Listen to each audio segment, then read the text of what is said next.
Hello everyone, it's Andre from MomentumWingChun, and in this video I'd like to talk to you about the power of frictionless motion. Frictionless motion is really essential to the type of Wing Chun that we do, because essentially frictionless motion can happen when you use absolutely no muscles and no forceful intention, so to speak. The example that I'd like to illustrate here, just to show that it's no magical chi involved, it's no mystical mastery or anything like that. Like this wheel here on a stick can do it, same as the ball in water.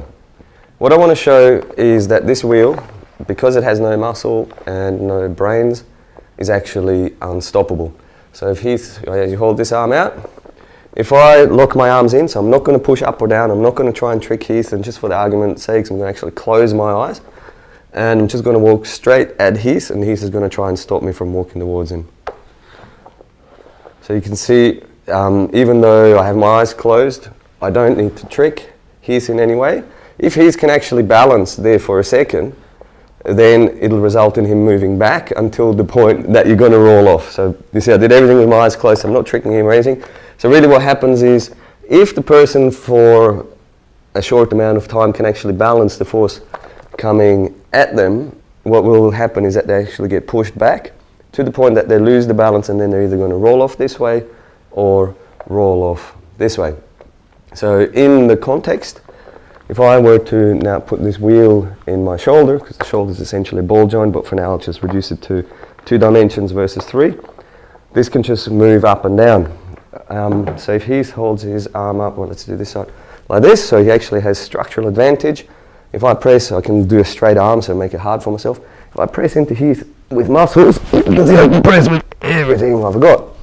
But if I now just project my spine at Heath and free up the shoulder joint the way the ball can spin, the wheel can spin on a stick, it becomes quite easy for me to deflect Heath's force.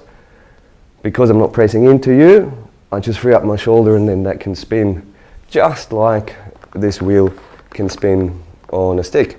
And that can apply in any move. Like I can, if I wanted to push him up, like rather than pushing up like that, I can let that wheel spin up, I can let that wheel spin down.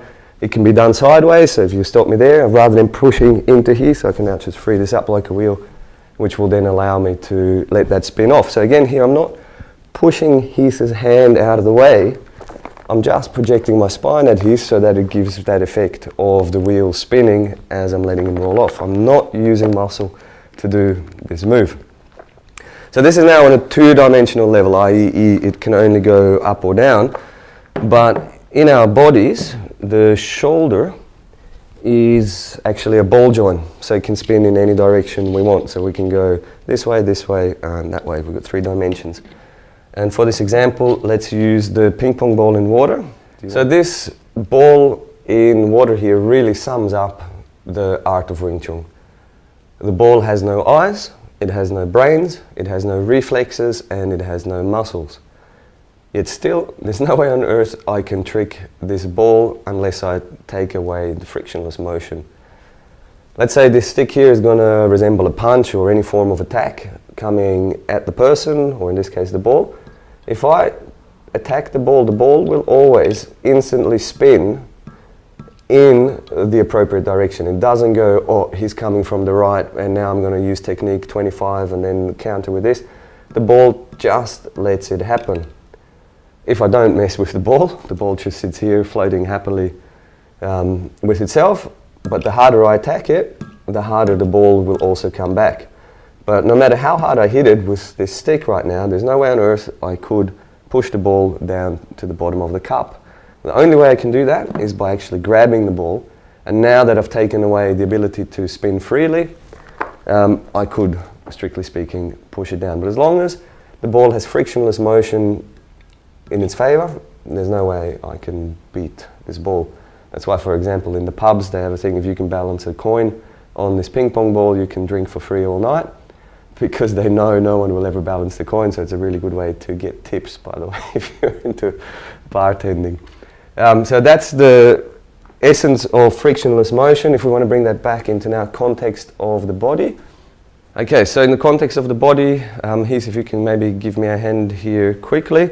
We'll just say that this ball here is like the ball joint in my shoulder, which is going to now act same as this ball here was acting in water. Let's say I'm going to have a Fuchs-out type shape out there, and Heath is going to try to push my wrist onto my spine, like so. Now if I use tension, as he pushes on me, I've taken away the ability to spin freely, which means I'm going to bounce back or he's going to crush my shape. But if I just free up my shoulder the way the ball in water is, now at any time if he pushes at me, the force can go anywhere, but it's not going to come straight at me. And it's not like now I'm thinking, oh, Heath is pushing this way, or like I can do this again with my eyes closed, he can push any way he wants.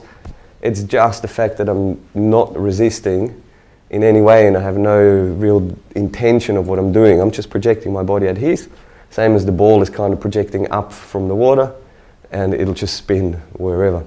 And that is the quality that we need in Chi Sao or in fighting, is so that when we're being attacked, I don't have to think, oh, he just did this and he sees I'm bouncing back and I've got to react.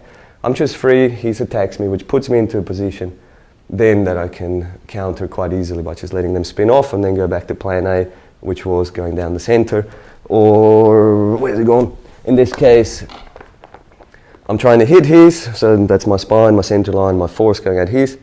Heath is blocking until he spins off, and then that will free the path up again for me to come through. Or like in this case, I'm trying to punch, Heath is blocked, I let it spin just a bit, and then I can strike through again. But again, that spinning is not something that I'm going to do, Heath has blocked me, now I go this way, then I hit. I'm just going at Heath all the time. So I've got that clarity of thought that everything is just going at the target, and it will eventually spin off. It's not me making it happen. If I hold it like this and I try to force things, I lose frictionless motion, which means I lose my power, which reduces me back to the limitations of my muscles. Righto, that's pretty much the essence of frictionless motion. If you have any questions, feel free to contact me. Happy to elaborate further on any of these concepts if you have any questions.